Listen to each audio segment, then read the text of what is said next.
اس کی طرف اشارہ کر دیا جائے گا. تو میں ایم خورشید بھائی آپ سے پوچھنا چاہوں گا، آج آپ نے حکیم مومن خان مومن کی کون سی غزل کا انتخاب کیا ہے؟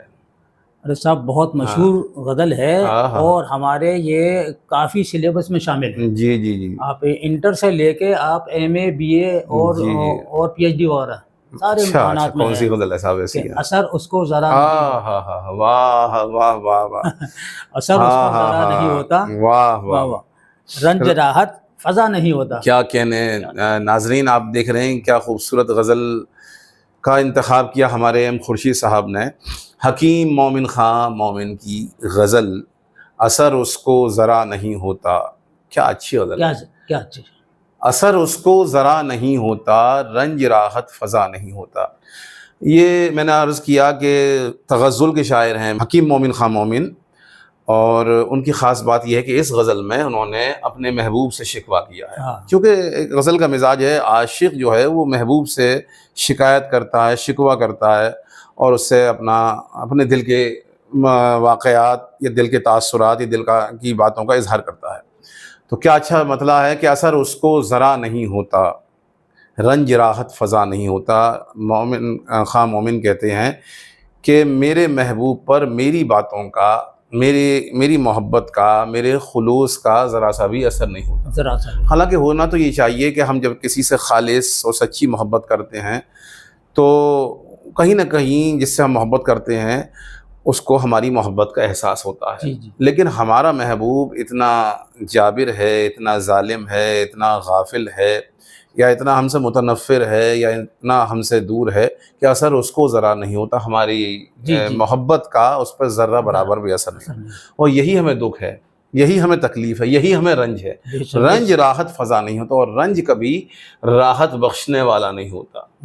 یعنی ہم عشق کی تکلیف میں مبتلا ہیں، ہمارا محبوب ہمیں نہیں دیکھ رہا ہے، ہماری عشق کی قدر نہیں کر رہا ہے، یہی ہماری رنج کا باعث ہے، اور ہم تسکین حاصل کر ہی نہیں سکتے، سکون حاصل کر ہی نہیں سکتے. پوری زندگی اسی رنج میں ہم گزار دیں گے. اگلا شعر ہے، بے وفا کہنے کی شکایت ہے. جی جی جی. بے وفا کہنے کی شکایت ہے تو بھی وعدہ وفا نہیں ہوتا. پھر وہی لہجہ جیسے میں نے عرض کیا کہ محبوب سے شکایت کر رہے ہیں مومن خان مومن، بے وفا کہنے کی شکایت ہے. اب محبوب بھی بڑا چالاک ہے، ہم نے جب دیکھا کہ وہ ہماری طرف متوجہ نہیں ہے، ہم نے اس سے عشق کیا، محبت کی اور اس پر جان نثاری کی، تو وہ جب اس نے ہم پر کوئی توجہ نہ کی تو ہم سمجھ گئے وہ بے وفا ہے. اور یہ ہم نے ببانگی دوہل کہہ دیا.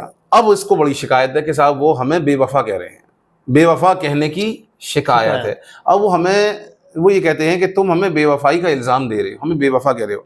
اس کے باوجود بھی وہ وفا نہیں کرتے. ہونا تو یہ چاہیے کہ اگر ہم کسی کو تانا دے رہے ہیں بے وفائی کا، یا کسی سے کہہ رہے ہیں کہ تم نے ہمارے ساتھ وفا نہیں کی، تو اگر وہ واقعی وفادار ہے، واقعی سچا ہے اپنے دعوے میں، تو ہم سے محبت کرے. لیکن بے وفا کہنے کی شکایت ہے، شکایت تو وہ کر رہا ہے کہ تم مجھے بے وفا کہہ رہے ہو، لیکن اس کے باوجود بھی وہ مجھ سے وفاداری نہیں کر رہا ہے. تو بھی وعدہ وفا نہیں ہوتا. یعنی وعدہ کر تو لیتا ہے کہ ہم تم سے ملاقات کریں گے، ہم تم سے محبت کریں گے، ہم تمہاری باتیں سنیں گے، لیکن اس کے باوجود کبھی ملاقات کی شب نہیں آتی، ملاقات کا دن نہیں آتا، ملاقات کے لمحے نہیں آتے، اور وہ وعدہ کبھی اپنا وفا نہیں کرتا، یا وعدہ کبھی نہیں نبھاتا ہے.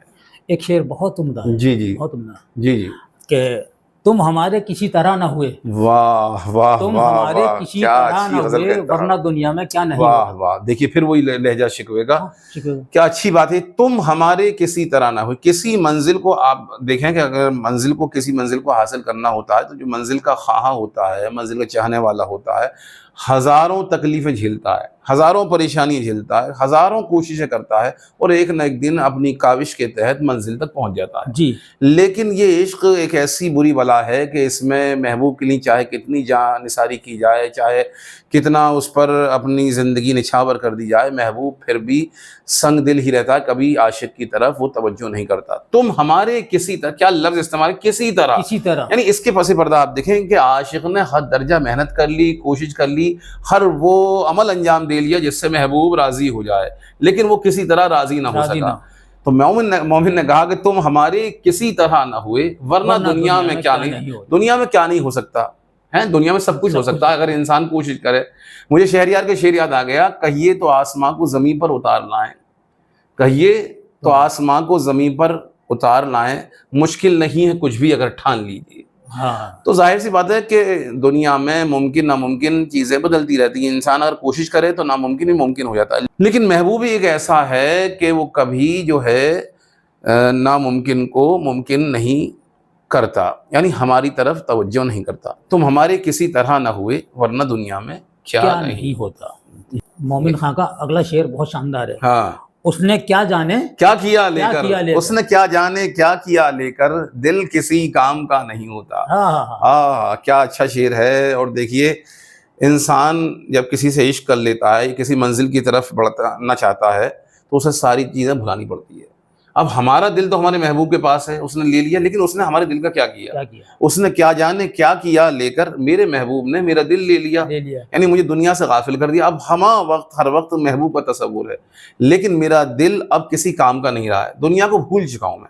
اس نے کیا جانے کیا کیا لے کر، یعنی محبوب نے مجھ پر جانے کیا جادو کر دیا ہے، جانے کیا جادو کر دیا، یعنی کیا سحر کر دیا کہ اب میرا دل کسی کام کا نہیں رہا۔ صحیح بات۔ مجھے ایک شعر یاد آ گیا کہ ہم نے سینے سے لگایا دل نہ اپنا ہو سکا، ہم نے سینے سے لگایا دل نہ اپنا ہو سکا، مسکرا کر تم نے دیکھا دل تمہارا ہو گیا۔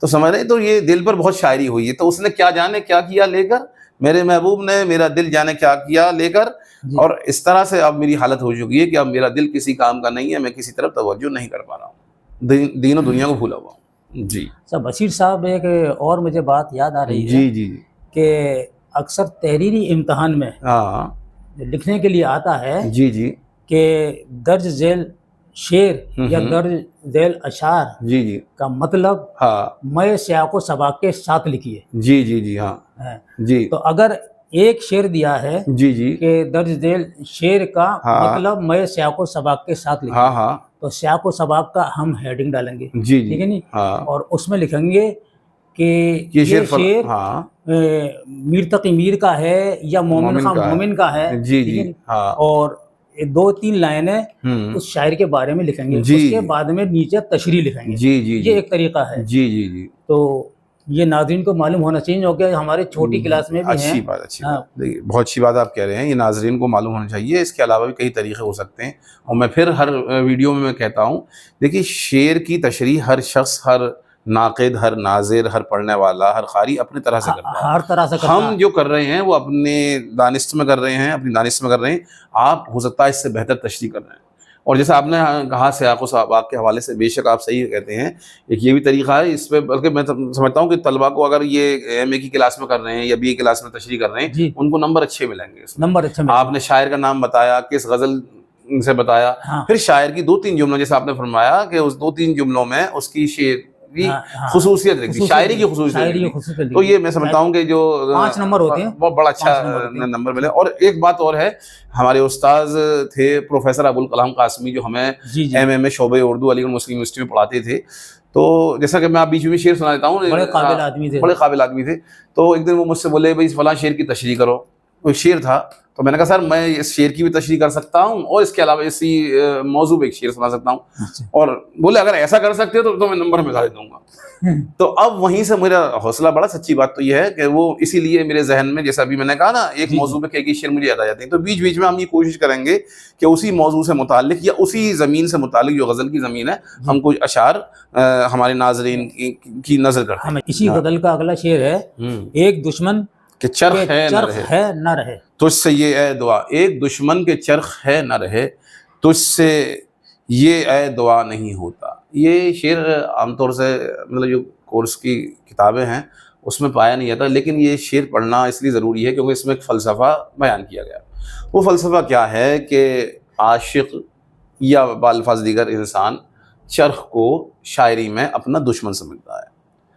کس لیے؟ چرخ کہتے ہیں آسمان کو، آسمان کو دشمن کیوں سمجھ رہا ہے؟ بہت سے اشعار آپ کو مل جائیں گے آسمان کے حوالے سے، شکوے کے حوالے سے، وہ اس لیے دشمن سمجھتا ہے کیونکہ آسمان کا تعلق ستاروں سے ہے، ستاروں کا تعلق انسان کی قسمت سے ہے، اور قسمت جو ہے انسان کی، وہ ظاہر سی بات ہے کسی کی زندگی میں دکھ ہے، کسی کی زندگی میں تکلیف ہے، خاص طور سے عاشق کی زندگی میں تکالیف زیادہ ہوتی ہیں، پریشانی زیادہ ہوتی ہے، اس لیے وہ آسمان کو مطلب اپنا دشمن سمجھتا ہے اور اس کے لیے دعا بھی کرتا ہے کہ سب میری پریشانی دور ہو جائے۔ تو مومن کہتے ہیں کہ ایک دشمن کے چرخ ہے نہ رہے، تجھ سے یہ اے دعا نہیں ہوتا۔ میرا ایک دشمن ہے دنیا میں، کوئی دشمنی نہیں ہے سوائے چرخ کے، سوائے آسمان کے، سوائے میرے مقدر کے، سوائے میری قسمت کے. اور میں دعا کرتا ہوں کہ یہ آسمان ہی نہ رہے، یہ ستارے ہی نہ رہیں، میرا نصیب ہی نہ رہے. لیکن اے دعا تو قبول ہی نہیں ہوتی، تجھ سے یہ اے دعا نہیں ہوتا. لیکن دعا تو قبول ہی نہیں ہوتی. اگر تو قبول ہوتی تو میرے نصیب اچھا ہوتا، میری قسمت اچھی ہوتی، اور میں محبوب کی قربت حاصل کر لیتا. یہ دیکھیے بصیر صاحب، یہ بہت اچھا شعر ہے، بہت ہی مشہور ہے کہ تم میرے پاس ہوتے ہو گویا جب کوئی دوسرا نہیں ہوتا. کیا اچھا شعر ہے، تم میرے پاس ہوتے ہو گویا. اور یہ اچھا شعر ہمارے ہی لیے نہیں ہے بلکہ غالب کے لیے بھی بہت اچھا شعر ہے. غالب نے تو اس شعر پر پورا دیوان دینے کی بات کی تھی مومن خواہ مومن کو. اور کیا لفظ اس میں گویا کا استعمال کیا، قابل تعریف. اور فن جو ہے وہ اس میں نکھر کر سامنے آتا ہے. یہ کہا جائے جو مرکزی لفظ ہے اس شعر کا وہ گویا ہے. تم میرے پاس ہوتے ہو گویا. اور خاص بات یہ ہے کہ اس میں جو ہے سہل ممتنع ہے. اچھا ٹھیک ہے صاحب، بہت سادگی کے ساتھ بہت گہری بات ہمارے حکیم مومن خواہ مومن نے کہی ہے. تم میرے پاس ہوتے ہو گویا. اے میرے محبوب تم میرے پاس گویا. مانے ایک تو مطلب یعنی گے، اور گویا کا مطلب ہے بولنے والے، گفتگو کرنے والے، یہ کرنے والا. تم میرے پاس ہوتے ہو گویا. مجھے ایسا لگتا ہے کہ یعنی تم میرے پاس ہوتے ہو جب کوئی دوسرا نہیں ہوتا. جب میں تنہا ہوتا ہوں، دنیا کو بھلا دیتا ہوں، دنیا کی ہر چیز کو بھلا دیتا ہوں، ہر شخص کو بھلا دیتا ہوں، تو صرف اور صرف ایک تصور ہوتا ہے. وہ کس کا تصور ہوتا ہے؟ وہ محبوب کا تصور ہوتا ہے. اور محبوب سے ہم گفتگو کرتے ہیں. تو محبوب سے تخاطب کرتے ہوئے مومن خواہ مومن کہتے ہیں کہ تمہارے عشق کی منزل یہ آ چکی ہے کہ اب دنیا کو میں بھول چکا ہوں اور تم ہی تم ہو جس سے میں گفتگو کرتا ہوں. تم میرے پاس ہوتے ہو گویا جب کوئی دوسرا نہیں ہوتا. لیکن نقطہ اس میں یہ بھی ہے کہ میں تمہیں اس کا مطلب اور دوسرا نکالا جائے. دیکھیے یہ شاعر کی دانائی کہیے، شاعر کی زیرکی کہیے، یہ شعر کا فن کہیے کہ اس میں اس نے کئی معنی رکھ دیے. ایک معنی یہ بھی ہو سکتا ہے کہ تم میرے پاس ہوتے ہو گویا، تم اسی وقت میرے پاس ہوتے ہو، یا تمہارا تصور اسی وقت میرے پاس آتا ہے جب میں دنیا کو بھول جاتا ہوں. یعنی دنیا کے ساتھ ساتھ بھی میں جی رہا ہوں اور عشق بھی میں کر رہا ہوں. سمجھ نہیں صاحب؟ تم میرے پاس ہوتے ہو گویا، ایک تو مطلب یہ نکلا کہ تم میرے پاس بولنے والے ہوتے ہو جب میں دنیا کو بھول جاتا ہوں. اور ایک مطلب یہ بھی نکلا اس کا کہ تم اسی وقت میرے سامنے روشن ہوتے ہو، ظاہر ہوتے ہو جب دنیا کو میں کچھ دیر کے لیے بھول جاتا ہوں. ورنہ دنیا بھی میرے ساتھ ساتھ چل رہی ہے اور تم بھی میرے ساتھ ساتھ چل رہے ہو. اگلا شعر ہے، حال دل یار کو لکھوں کیوں کر. ہاں، حال دل یار کو لکھوں کیوں کر، ہاتھ دل سے جدا نہیں ہوتا. بہت اچھا شعر ہے خورشید بھائی. دیکھیے پرانے زمانے میں، اب تو جدید زمانہ ہے، اب کوئی حال دل خط کے ذریعے سے نہیں لکھتا. جی اب تو ظاہر سی بات ہے کہ سوشل میڈیا کا زمانہ ہے، فیس بک کا زمانہ ہے، ٹویٹر کا زمانہ ہے، اور واٹس ایپ کا زمانہ ہے. اس پہ آپ اپنے مدعا فوراً آپ کہیں بھی دنیا میں کسی بھی خطے کو بھیج سکتے ہیں. لیکن جو پچھلا زمانہ تھا، مومن خواہ مومن کا زمانہ تھا، ظاہر سے خط اس زمانے میں بھیجے جاتے تھے. خطوط کی ایک اہمیت تھی. جی تو اب ایک عاشق جو ہوتا تھا وہ نامہ بر کے ذریعے سے، پیامبر کے ذریعے سے محبوب تک اپنا میسج پہنچاتا تھا، اپنا پیغام پہنچاتا تھا خط کی صورت میں. اب عاشق کہہ رہا ہے یہاں پر، یعنی مومن خواہ مومن کہیں کہ حال دل یار کو لکھوں کیوں کر. میں کیسے اپنا حال دل محبوب کو لکھوں؟ ہاتھ دل سے جدا نہیں ہوتا، میرا ہاتھ ہر وقت میرے دل پر رہتا ہے. یعنی شدت غم یہ ہے، شدت رنج یہ ہے، ہجر کا عالم یہ ہے کہ ہر وقت اس کے غم میں میں اپنے دل پر ہاتھ رکھا ہوں. غم کے عالم میں، اب غم کے عالم میں دل پر ہاتھ ہما وقت ہے، ہر وقت ہے، تو دل سے ہاتھ ہٹ ہی نہیں رہا. تو پھر کس طرح سے میں قلم اٹھاؤں اور اپنا دل کا مدعا بیان کروں؟ حال دل یار کو لکھوں کیوں کر، جب ہاتھ ہی میرے دل سے جدا نہیں ہو رہا. اگر یہ ہاتھ دل سے ہٹ جاتا، سینے سے ہٹ جاتا، تب میں اپنی بات محبوب تک پہنچاتا. یعنی محبوب کو میری حالت کا علم ہی نہیں ہے. ایک اور شعر ہے، جی، دامن اس کا جو ہے دراز تو ہو، دامن اس کا جو ہے دراز تو ہو، دست عاشق رسا نہیں ہوتا. ابھی ہم نے شعر پڑھا، ہاتھ دل سے جدا نہیں ہوتا. اب ذرا اسی تناظر میں، اسی سلسلے میں شعر یہ دیکھیں کہ دامن اس کا جو ہے دراز تو ہو. یعنی محبوب کا دامن دراز ہے، محبوب کا سلسلہ دراز ہے، محبوب کی محبتیں لوگوں تک پہنچ رہی ہیں. دنیا پہ اس کا کرم، اس کی ظاہر چاہتیں پہنچ رہی ہیں، اس سب سے محبت کر رہا ہے. لیکن کیا ہے کہ دست عاشق رسا نہیں ہوتا. ایک عاشق کا ہی ہاتھ ہے، یا ایک عاشقی کا مقدر ہے. یہاں پہ ہاتھ سے مطلب مقدر، نصیب، جو محبوب کی محفل تک نہیں پہنچ پا رہا، اور محبوب کی کوئی توجہ اس تک اسے نہیں مل پا رہی ہے. محبوب کا کوئی انعام اسے نہیں مل پا رہا ہے، محبوب کا کوئی ایسا لمحہ اسے میسر نہیں جس پر وہ محبوب کے پاس بیٹھ کر گفتگو کر سکے۔ اب مقطع دیکھیے کہ کیوں سنیں عرض مضطر مومن، کیوں سنیں عرض مضطر مومن، صنم آخر خدا نہیں ہوتا۔ احم خورشید صاحب، یہ بہت خوبصورت مقطع ہے اور اس میں غزل کے کردار کا ذکر بھی حکیم مومن خان مومن نے کر دیا۔ غزل کے مختلف کردار ہیں، ساقی، واعظ، زاہد، ناصح، شیخ، عاشق، محبوب، اور محبوب کو مختلف ناموں سے پکارا گیا ہے۔ اس میں اسے صنم بھی کہا جاتا ہے۔ صنم کہتے ہیں بت کو، پتھر کے مجسمے کو، اور پتھر کے مجسمے کی خصوصیت یہ ہوتی ہے کہ نہ وہ گفتگو کر سکتا ہے، نہ وہ سن سکتا ہے، اور نہ وہ دیکھ سکتا ہے، بالکل بے جان ہوتا ہے۔ تو اب حکیم مومن خان مومن نے کہہ دیا ہمارا محبوب تو بالکل صنم کی طرح ہے۔ اور غزل کا لہجہ بھی عام طور سے صنم ہی کہا جاتا ہے، بہت سے شعر آپ کو اس موضوع پر مل جائیں گے، صنم کی لفظ میں مل جائیں گے۔ تو مومن خان مومن کہتے ہیں کہ کیوں سنیں عرض مضطر مومن، کہ ہمارا محبوب کسی پریشان حال کا ذکر کیوں سنیں، صحیح بات، تذکرہ کیوں سنیں۔ صنم آخر خدا نہیں، وہ تو صنم کی طرح ہے، بت ہے، وہ خدا نہیں ہے، صرف اور صرف خدا کی ذات ہے جو سب کی دعا قبول کرتا ہے، سب کا تذکرہ سنتا ہے، سب کا دعا جانتا ہے۔ کیوں سنیں عرض مضطر مومن، تو ہمارا محبوب خدا تھوڑی ہے جو سب کی بات سن لے گا، یہ ہمارے پریشان حال کی پریشانی دور کر دے گا۔ تو وہ بت کی طرح ہے، صنم کی طرح ہے، پتھر کی طرح ہے، وہ کبھی ہماری طرف اپنا خیال، اپنا دھیان نہیں لا سکتا۔ ناظرین، یہ پروگرام آپ کو کیسا لگا؟ اپنی قیمتی رائے سے ہمیں کمنٹ باکس میں ضرور لکھیں۔ ضرور نوازیں۔ خدا حافظ، انشاءاللہ پھر ملاقات ہوگی ایک نئے پروگرام کے ساتھ۔ خدا حافظ۔